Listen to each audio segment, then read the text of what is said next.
Hi there and welcome to P.I.M.P. Where prison is my playground. I'm trying to find my seat. And today we're gonna go back to when I was 15 years old. And at 15, my life really, man, there was a lot going on. The very first thing I'm gonna tell you is I fell in love for the first time. This girl, the first time I saw her, she was just this little skinny. She was tall, skinny as hell, but she was beyond beautiful. She had a boyfriend, and I overcame. I'm gonna tell you all these stories because all of it's important, just as much as the prison stuff. It's all part of the life. But I mean, head over heels in love with her. She was my everything. Everybody knew it. I couldn't hide the smile that was always on my face. I mean, she was my world, man. And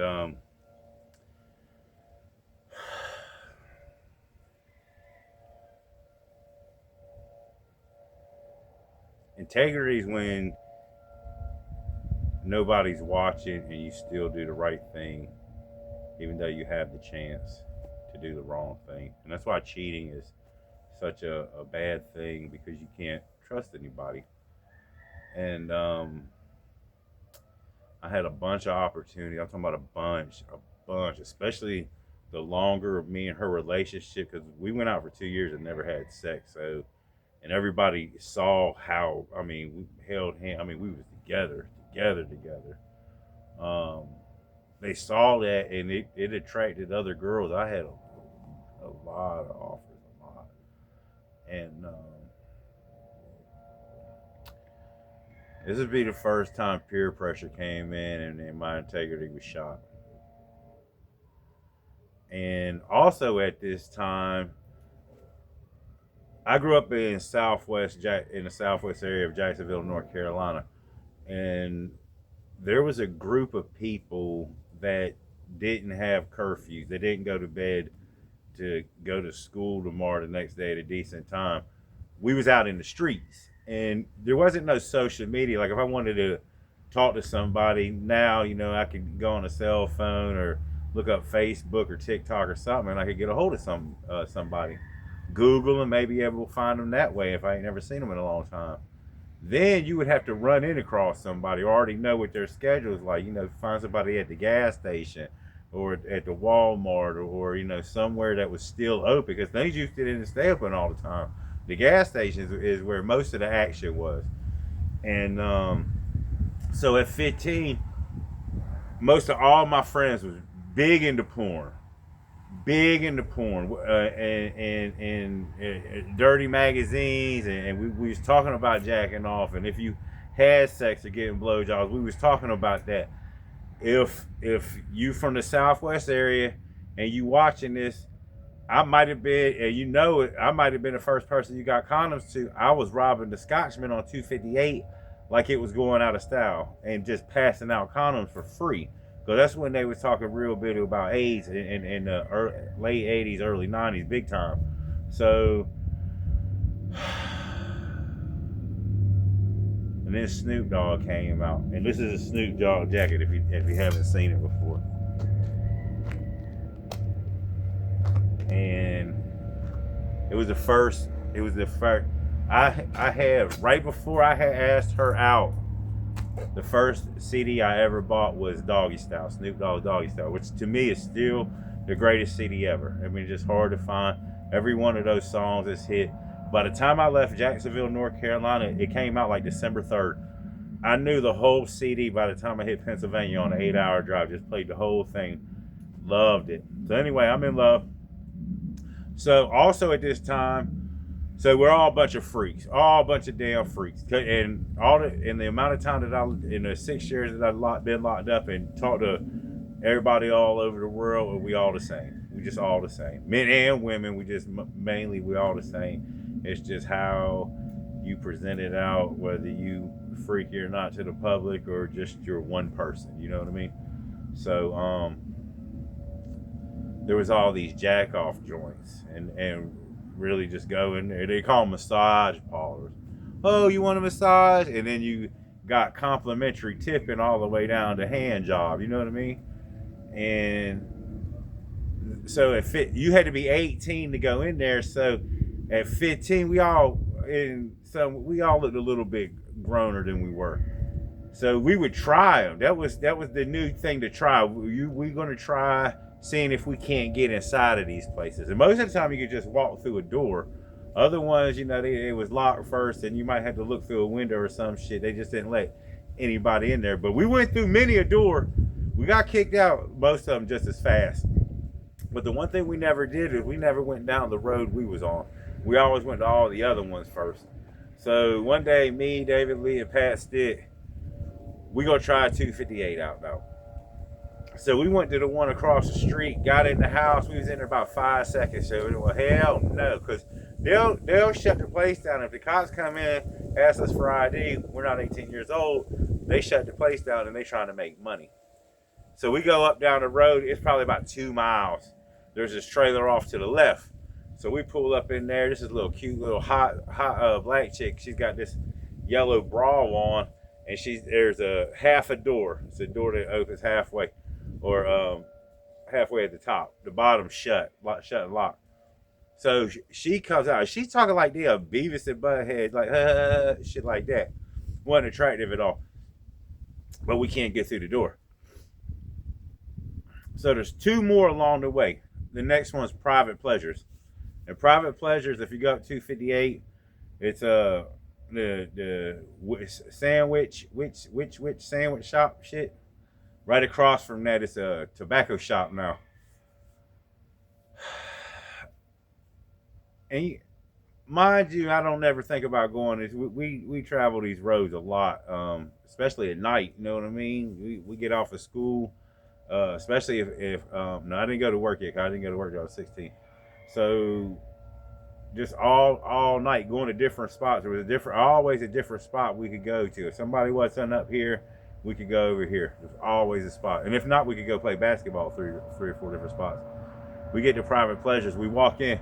When you walk in, the first thing you see to the left is a sitting area.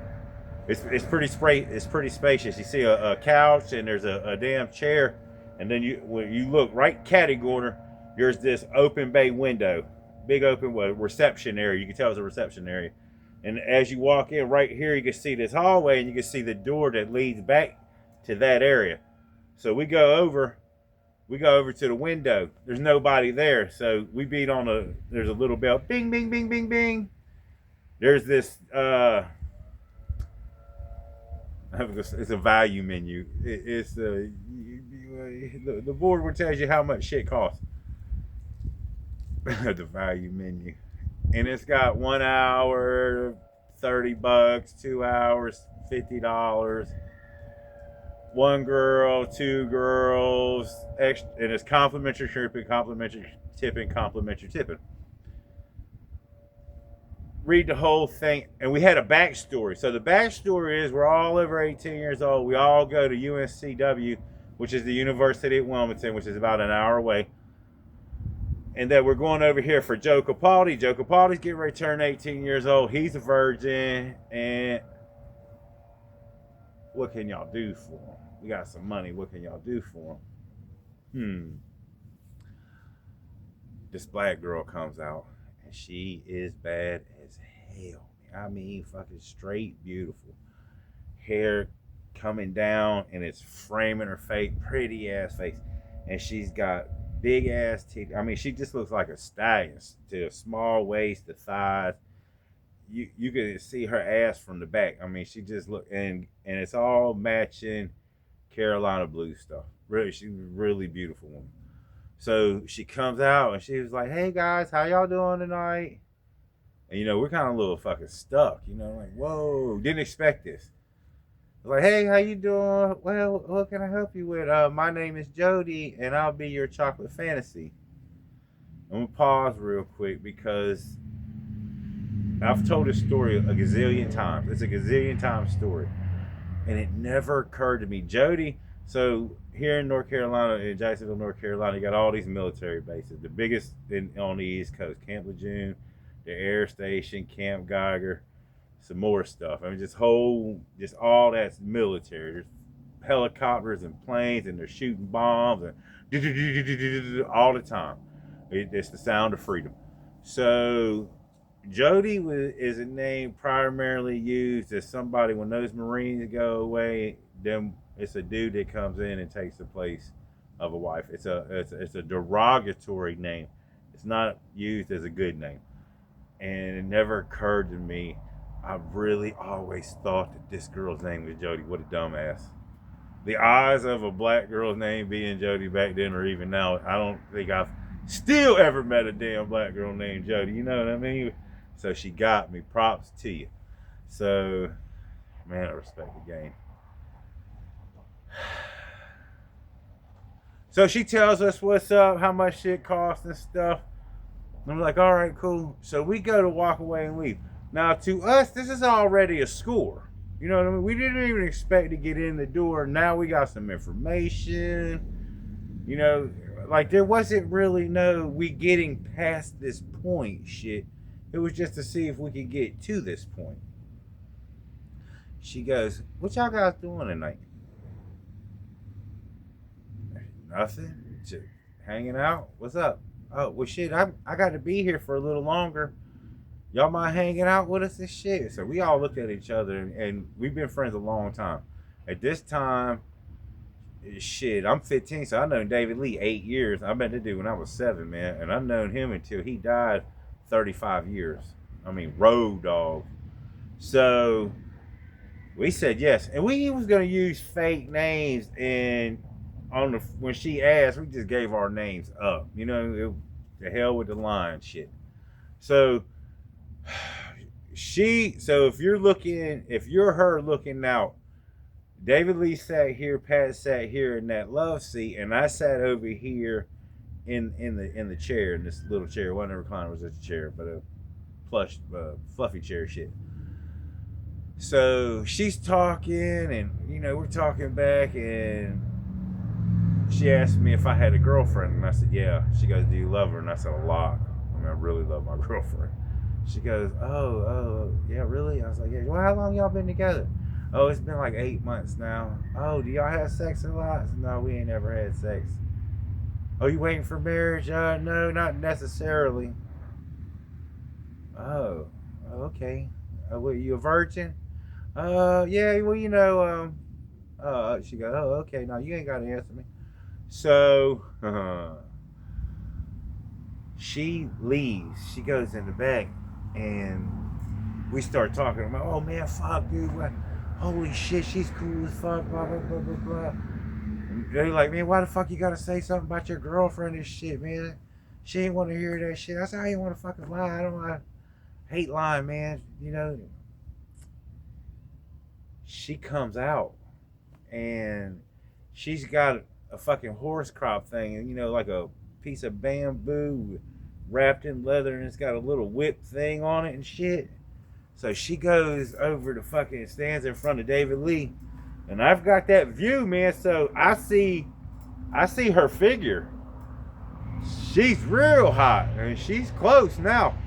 She goes over to David Lee, and she was like, yo, you been a bad boy? And David said, I don't think so. And she reared back, and she hit him. Whack, whack. And David Lee was like, ooh, look what you did. Ooh, look what you did. And this is when we all knew David Lee was a freak. He goes, look, my dick's hard, my dick's hard. I miss that dude, man. Fuck, I miss that dude. Yes. We're laughing. Pat's this tall Filipino dude, like 6'7". I mean, Pat's a really tall ass dude, man. Like, no exaggeration on the shit. So she goes over, and he's sitting right next to him. His damn legs are sticking way out there too, way out there, like a damn praying mantis. And she said, "Hey, you been a bad boy today?" And he said, "If you gonna hit me like that, I haven't." She said, "Wrong." Whack, whack. Tore his leg. He said, "Oh shit, oh shit, oh shit." So I'm laughing, right? She comes over to me. I got Maurice Duncan's. My man, he goes by on TikTok, Facebook, and Spotify stuff as Geechee Corleone. Go check him out. He's a rapper, really cool dude. All his shit's legit. Everything he's talking about, ran the road with him. He's 100. Anyway, so I had seen him, and he had on this hat, and I didn't have no hat, and he was right by his house.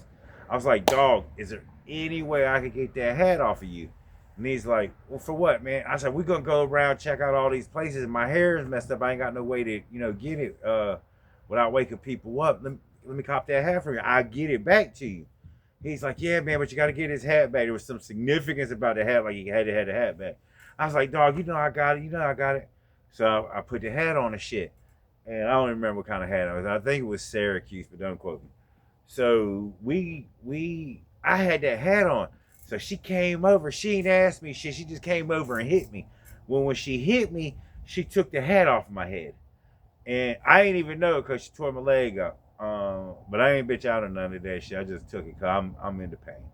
So she leaves and goes back around the thing and goes behind the window and shit. And got the damn hat on now. We'll just call it my hat. I'm responsible for it, you know what I mean? And so we're back to talking this shit. And it's getting late. And it's not like we got anywhere to be. I mean, we're in it's like 2:33. I think we left it right at 3:34 o'clock, somewhere in there. So, and me and Pat are 15. David Lee's 16. He got a little damn brown Honda hatchback, little Civic, little 5-speed Civic. So she was like, hey, y'all get ready to leave? She goes, yeah. I said, can I get that hat back? I need that hat back. That hat's not my hat. She goes, oh, you want the hat? Oh, yeah, you couldn't get the hat. You couldn't get the hat. You got to do something for it, though. I'm not going to give you the hat. I said, what you mean do something for it? What you want me to do so I can get the hat back? She goes, come over here and suck my titties. I said, oh, hell no. Oh, I can't do that. Oh, shit, no. I can't do that. I can't tell my girlfriend that. She goes, you ain't got to tell your girlfriend. There ain't no way in hell your girlfriend would know. I said, yeah, but I know. I can't. I'm not even going to try to go my whole life keeping that a secret. I can't do that. She goes, well, what about your hat? I said, I really need that hat, though. I'm going to definitely get the hat, but I can't suck it. That'll hurt my damn girlfriend. So I love her. I don't want to hurt her like that. She goes, oh, I can tell you love her, but look, you really need to get this hat back, don't you? I was like, damn, man. I said, you really going to try to make me do some shit like that? So she said, Dave, Pat, come here for a second. So, so we're going to pause right there. Right before that, David Lee was like, hey, look, can I ask you a question? Now, mind you, he's hard over there. She goes, yeah. He goes, can I show you my dick and you just tell me if I got a nice dick or not? First off, mad props for even saying some shit like that. That was fucking the coolest. I mean, that day changed a whole lot. He was already my main man, but this is a major props day. So he goes up there and just pulls his fucking dick out. And she goes, oh, yeah, that's a nice dick. He said, yeah, thanks. And then he sat down. So now we're back over here. So they go running up to the window and shit. And fucking Pat is tall. And David Lee ain't no small dude. David Lee's 6'1", but he's wide as hell. He was skinny back then, though. And I'll show you pictures of all these guys. I got them. And we could probably meet Pat.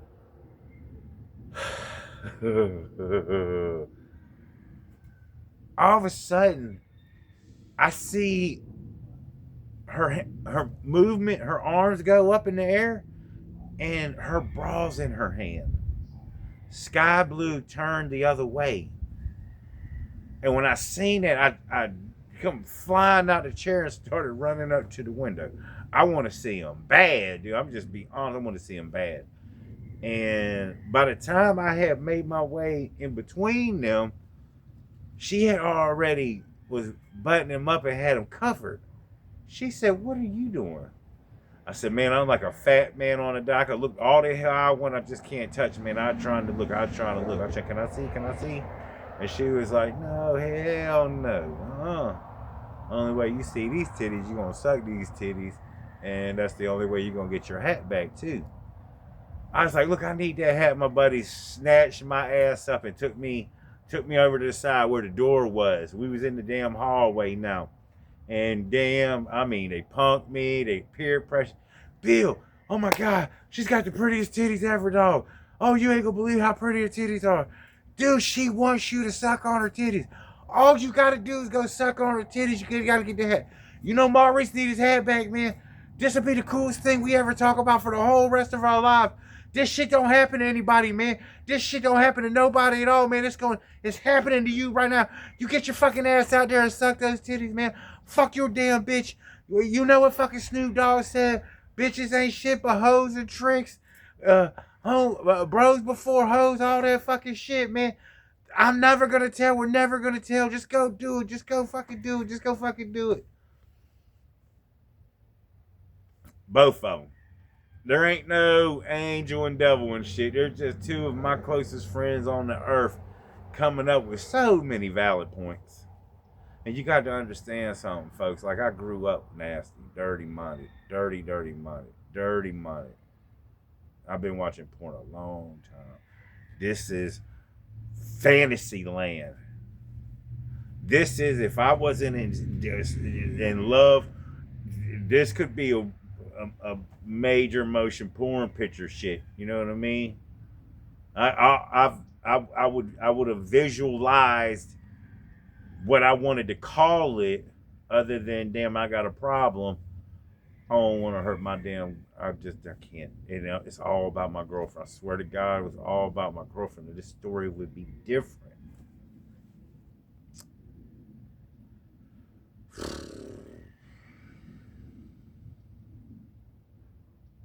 At some point, I had enough.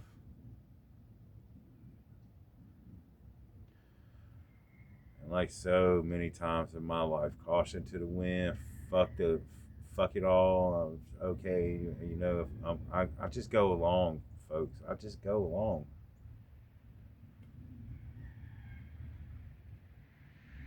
My choice. I come around that damn corner, and I came around, and she was just standing there. It's like she knew. Women know. Women know just like as if it was the man would know. She must have saw the hunger. She must have saw the look, because she took that damn bra and she just fucking flung it. And there was this little counterpiece, big ass window, and I started sucking on her titty, and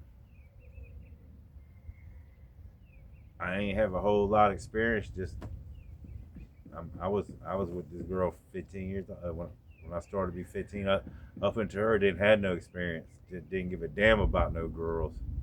I had girlfriends, but just didn't. That wasn't my thing. I wanted to hang out with my boys. I was out in the streets, folks, big time in the streets. So I'm sucking on this titty, and she starts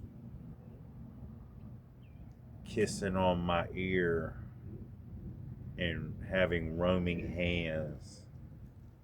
And I'm feeling a skilled woman, not a, my girlfriend was a little younger than me, so she was on the younger end of 15, where I'm getting ready to be 16, and she ain't had no experience neither.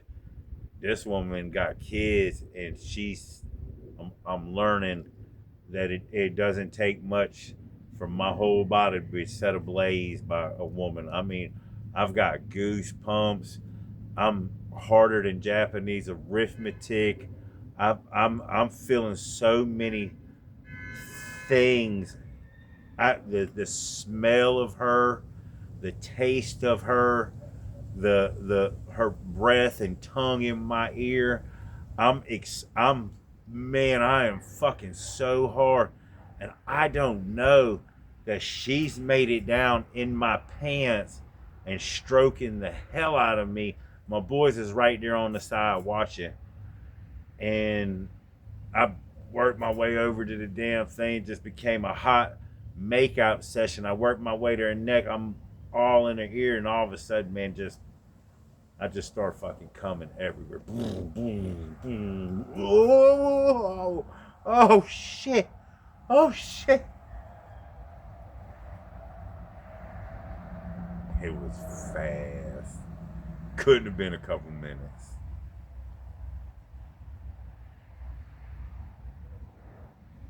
I backed off of. Didn't even know my dick was out. You know what I mean? And my hat was on my head. I go sit down, and Pat and Dave were up there. I'm sure they sucking titties and shit, but I was instantly heartbroken. I mean, devastated. I mean, to the core. Yes, all that was that in a bag of chips. As I'm telling it to you right now, I'm reliving it. I could see the areola. I could see the nipples. I mean, all the sensations.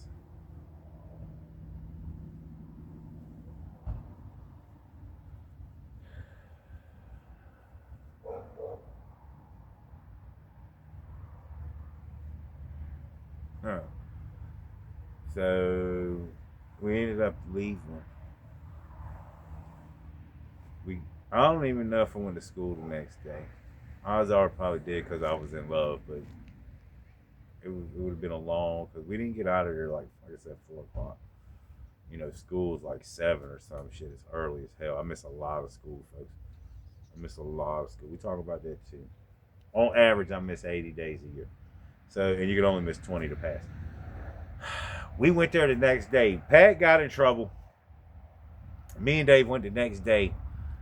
She had on the same shit, but it was canary yellow. She come out. She had on this. She talked a little bit. I mean, she came right out to the damn point. She had on this damn plug-in blanket, electric blanket shit. This is like October, something like October, and shit of '93. Dave was sitting in the same spot he sat in last time. He's leaned back. Now remember, Dave showed his ding ding. So she goes over there and she sits down, and she sits reverse cowboy on him. She starts, grinding on him and shit, and this is the profile I see, and she's right up here. So no, her back is to him, so her boobies are out this way, and she's grinding on him, but he's looking at me. He's not paying her no damn mind. He's looking at me. She goes in between her legs to get in between his legs, pulls his motherfucking jank out, and starts jacking his dick between her legs while sitting on his lap while he's looking at me. And I knew he was getting ready to come. It didn't last long either. He was straight faced the whole time. And he just started shooting. Man, Jody was cool as hell. Whatever your name is, you was cool as hell. She went, got that cleaned up, cleaned my man's gun up, and we didn't stay there that long. I don't remember what time we left there. It was okay. So I got to go back. So Dave would end up. I drove Dave's car. Dave drove there. I drove Jay's car because Dave had to jack off in the back seat on the way home. That's just how we roll, man. He was like, "Yo, I got to relieve this." Cause we all caught blue balls before. When we talk about that, that would make me jack off every day.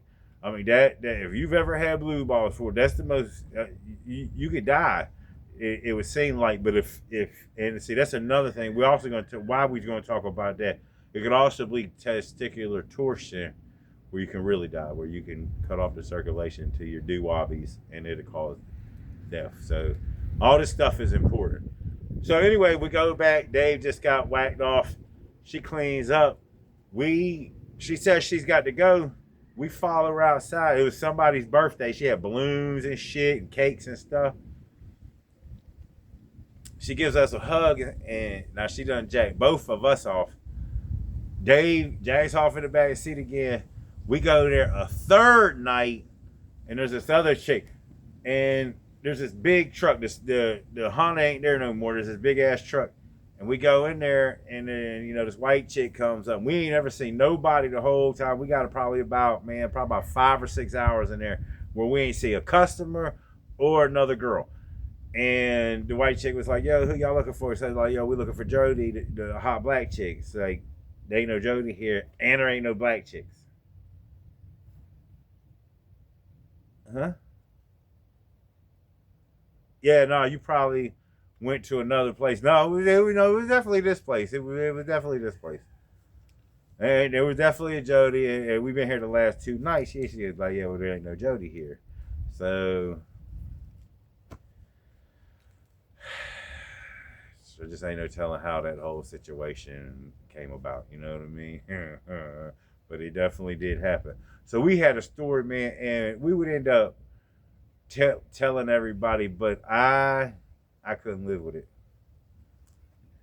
I mean, it ate me the fuck. When I first saw my girlfriend after that shit happened, I started crying, man, like a bitch. I mean, just crying. It's not just figure of speech and bad. She's like, "What's wrong?" And I was like, "Oh man." I said, "I might have lost you." She said, "What do you mean?" I said, "Because I just did something that I'm ashamed of, and I know you ain't gonna like it, and I don't never want you to find out about anybody but me, and I don't I don't I don't want you to hate me for something I did. So I would just rather tell you and give you the options to do whatever you need to do, and I'll accept them." And I told her most of the story. I did tell her I sucked on the titties.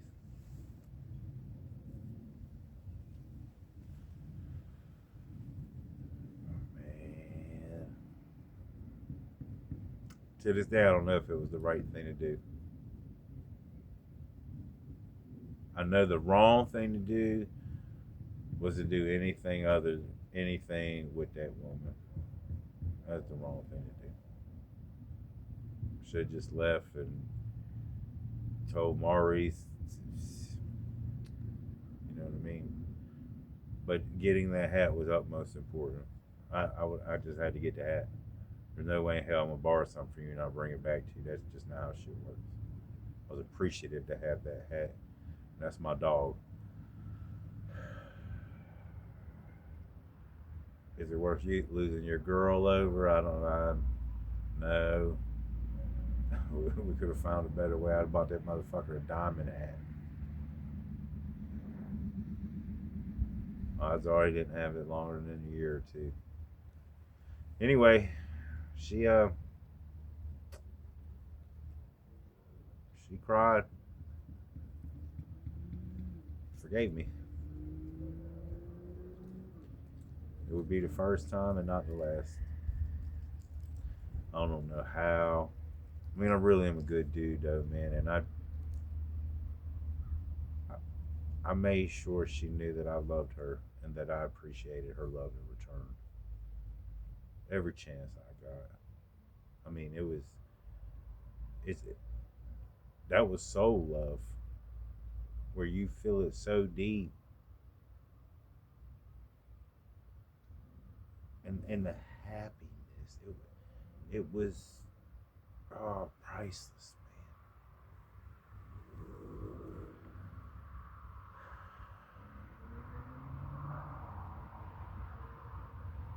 But from a young dude status and looking back on it and shit, Jody was the hottest fucking thing any young dude could ever have happened to them. Man, that shit was smoking hot. The only thing better would have been sex with her by myself and then with my friends, because you know what Snoop Dogg said, it ain't no fun if my homies can't have none. I mean, really came along and just changed a lot of things the way I thought.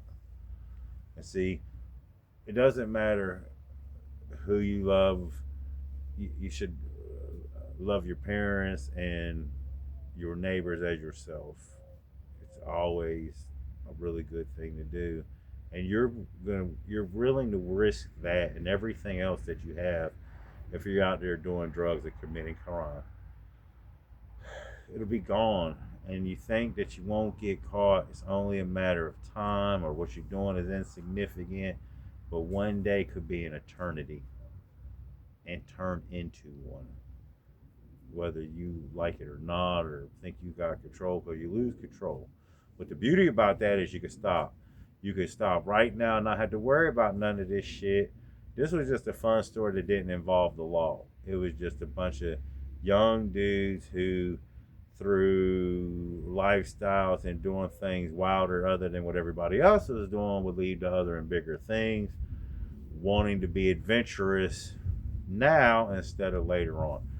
And so if you are digging that hole and just going deeper and deeper and deeper, and now you can look up and see the light, because there's going to be a time where eventually you're going to get caught, or something's going to happen. You're going to look up and you're going to see a cell wall. You're going to see a prison wall, or there's just going to be dirt and you're not seeing shit. Jail or prison. So sometimes you need a sign. Sometimes you need something to say, hey, God, I need a sign. And I got one for you, okay? Right here. Check this out. This is all you got to do, man. You could just stop. Because right there, them bars right there, that's what you're looking for. You don't want no prison love story, man. Unless you're getting paid for it. It's just not worth it. Stop today. Hope everybody's having a good day and staying safe. If you got a love story similar to that, where you did something that you told on yourself, and do you think today it was a good decision or not? We've had time to think about it, right?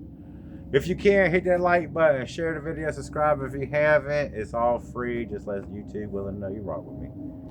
Have a good day, guys. Peace.